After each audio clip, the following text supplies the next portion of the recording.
இதுக்கு மேல நமக்கு தாக்கு பிடிக்க முடியாது. எல்லோரும் சேர்ந்து இந்த மாற்றத்தை கொடுக்க வேண்டும் என்று எல்லோரும் எதிர்பார்க்கின்றார். ஒரு பிஞ்சு குழந்தை கூட தமிழகத்திலே பாதுகாப்பு இல்லாத சூழ்நிலையை இந்த ஆட்சி அதிகாரத்தில் உருவாக்கி இருக்கின்றோம். கிருஷ்ணகிரியில 3 வயது குழந்தைக்கு அந்த பாப்பாவுக்கு ஒரு திராவிட முன்னேற்ற கழகத்துடைய இளைஞர்கள் இருக்கக்கூடிய பொறுப்பில் இருக்கக்கூடியவன் அந்த கயவன் பாலியல் வன்கொடுமை செய்கின்றான்.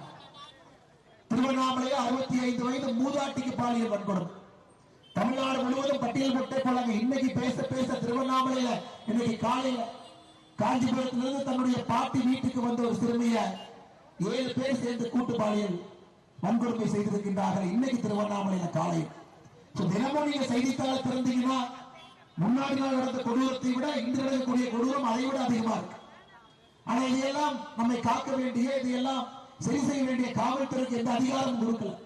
காரணம், காவல்துறைக்கு அதிகாரம் கொடுத்தீங்கன்னா திராவிட முன்னேற்ற கழகத்துடைய கொட்டத்தை அடக்கி விடுவார் என்பதற்காக காவல்துறைக்கு அதிகாரமே கொடுக்காம ஒரு டிஜிபி கூட போடாம 8 மாத காலமாக தமிழகம் இதே மாதிரி போயிட்டு இருக்கு.